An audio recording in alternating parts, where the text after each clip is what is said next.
Hello students. तो आज मैं आपके साथ न्यू चैप्टर अर्थमेटिक प्रोग्रेशन के साथ आई हूँ।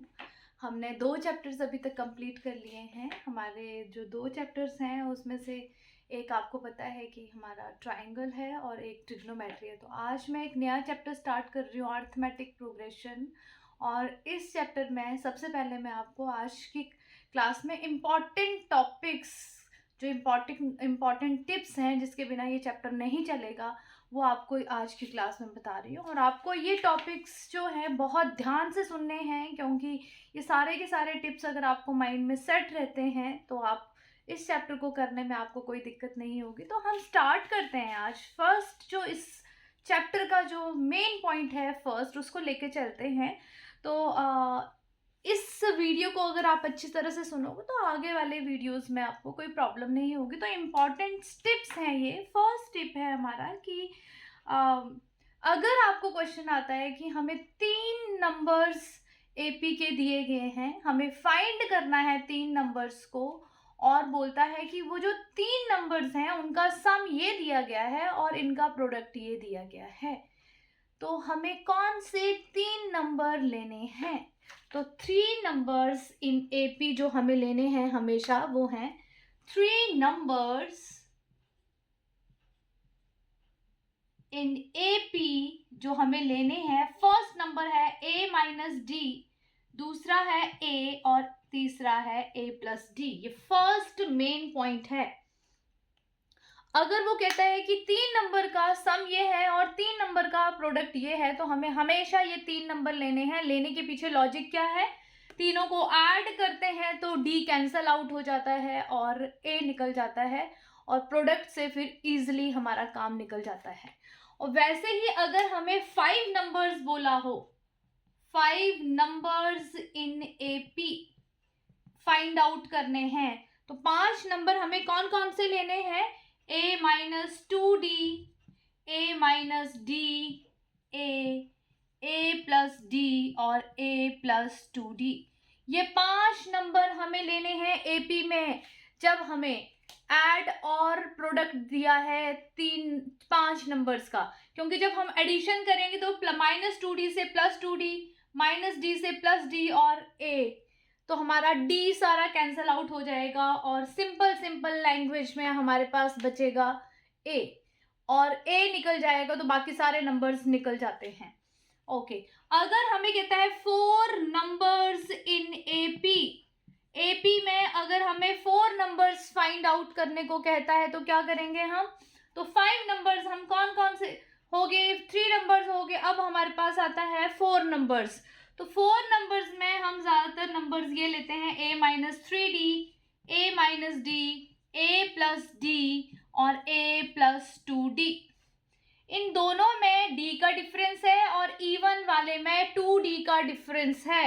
अगर हमें कहता है कि 4 नंबर्स हमारे एपी में जो दिए गए हैं उनका सम ये है और उनका प्रोडक्ट हमें फाइंड आउट करना है, तो हम यहाँ से इन 4 नंबर्स को लेंगे एंड डी कैंसिल आउट हो जाएगा और हमारा सिंपल सा क्वेश्चन बन जाएगा।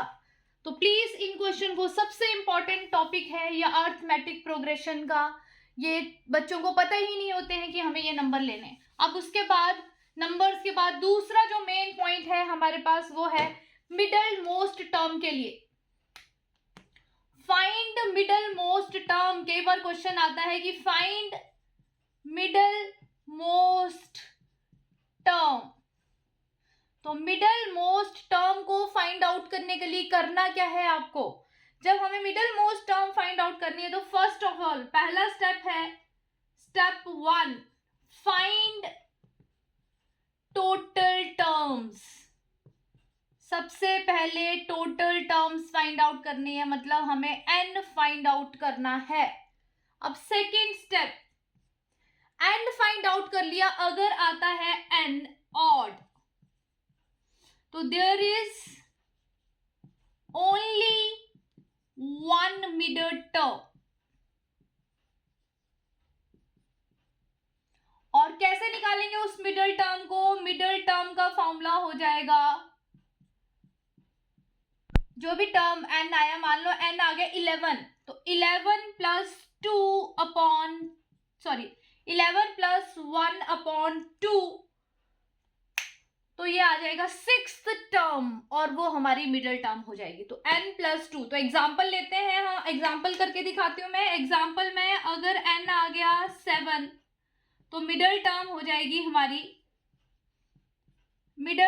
जाएगी हमारी 7 प्लस 1/2, तो 4th टर्म हमारी मिडल हो जाएगी। हम A4 निकालेंगे। Okay, third point, if n आता है हमारा ऑड, ठीक है। अब थर्ड आता है इफ n आता है even, then there are 2 middle terms, 2 middle terms आएंगी।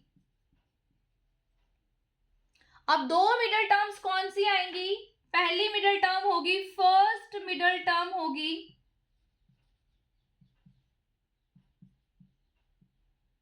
n/2 और सेकंड होगी नेक्स्ट, जो भी इसका आया उसका नेक्स्ट। अब करेंगे कैसे? फॉर एग्जाम्पल हमारे पास n आ गया 8, तो फर्स्ट टर्म मिडल टर्म हो जाएगी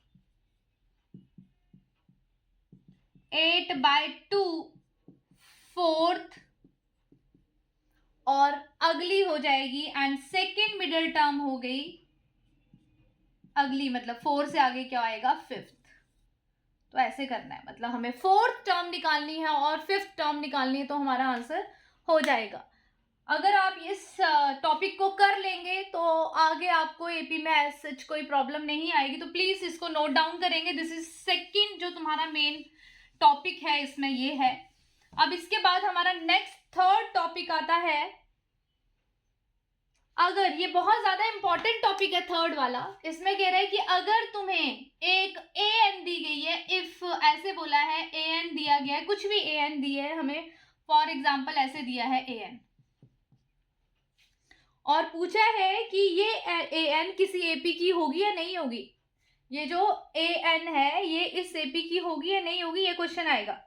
is this sequence is this, ये जो हमें दी है सीक्वेंस एक एपी फॉर्म करेगी या नहीं। इज दिस सीक्वेंस क्या कर रही है? इज दिस सीक्वेंस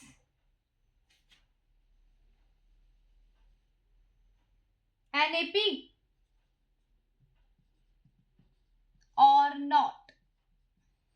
तो आपको क्या करना है, ये बहुत ज्यादा इंपॉर्टेंट है, हमें an+1 निकालना है, an+1 निकालना है, इसको सॉल्व करना है, और सॉल्व करने के बाद क्या करना है, देखते जाइए। इसको सॉल्व करिए, लाइक टर्म्स को इनटू करिए, जैसे करते हैं वैसे ही करिए। सॉल्व करने के बाद हमें निकालना है an+1 माइनस an,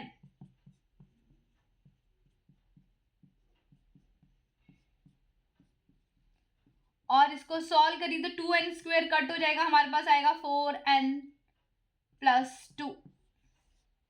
इसको सॉल्व करने के बाद अगर हमारा n खत्म नहीं होता है, अगर हमारा n कैंसल आउट नहीं होता है, मतलब हमारा इनका जो डिफरेंस है, 2 कॉन्जिक्यूटिव टर्म्स का जो डिफरेंस है, अगर उसमें n आता है तो it is not a sequence of an AP.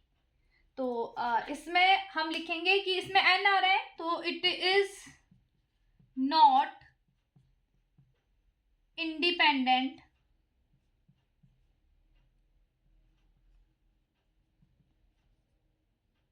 of it is not independent of n। independent of n का मतलब कि जिसमें n ना हो। तो कह रहा है कि इसमें it is independent of n मतलब जिसमें n नहीं है, independent of n मतलब n नहीं है, पर इसमें तो n आ रहा है। it is not independent मतलब ये independent नहीं है n में, मतलब इसमें n आ रहा है। दिस एपी कंटेन्स, ये जो 2 कॉन्जिक्यूटिव टर्म्स का डिफरेंस है, इसमें अगर n आ जाए तो मतलब it is independent of n आता है तो ये क्या हो जाती है AP, अदरवाइज नहीं, तो ये नहीं होगी. Implies it is not independent of n, therefore it is not sequence of an AP. Third most important point. ये पॉइंट्स आपको कहीं नहीं मिलेंगे, इन पॉइंट्स को आपको करना पड़ेगा और कहीं से नहीं मिलेंगे आपको ये पॉइंट्स. अब नेक्स्ट टॉपिक हमारा आता है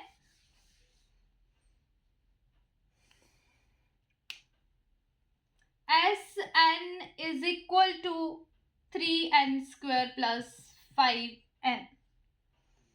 अगर जब कभी भी हमें Sn दिया है AP में और बोला है कि इसकी AP बनाइए, तो आपको करना क्या है. AP बनाने के लिए जो S1 होती है वो A होती है, याद रखिए.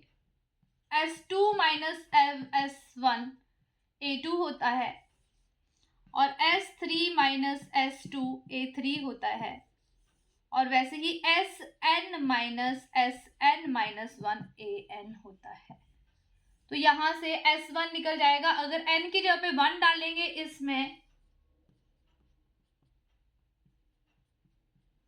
8 आया, ये हमारा A निकल गया.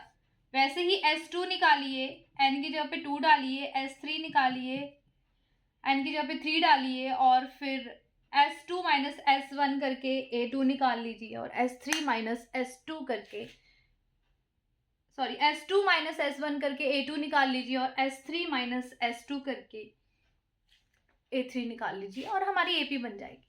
तो ये जो मैंने आज आपको टॉपिक करवाया है AP के, ये बहुत ज़्यादा इंपॉर्टेंट टॉपिक्स हैं. आपको एक कहीं किसी भी ऐसे एक वीडियो में आपको ये सारे टॉपिक्स नहीं मिल सकते हैं. तो प्लीज़ इस वीडियो को देखें और अच्छी तरह से समझें, क्योंकि AP चैप्टर हमारा नेक्स्ट स्टार्ट हो रहा है, तो उसके लिए टॉपिक्स आपको क्लियर होने चाहिए. और प्लीज़ इनको माइंड में रखें. और जिनको ये टॉपिक अच्छा लगा और जैसे मैंने आपको एक ही वीडियो में सारी चीज़ें बताई, तो प्लीज़ मेरे जो इस वीडियो को है लाइक करिए, शेयर करिए और कमेंट करिए. और जो न्यू स्टूडेंट्स हैं प्लीज़ इसको सब्सक्राइब करिए. अब नेक्स्ट हम जो स्टार्ट करेंगे वो AP के 1 and 2 मार्कर्स स्टार्ट करेंगे. तो थैंक यू सो मच.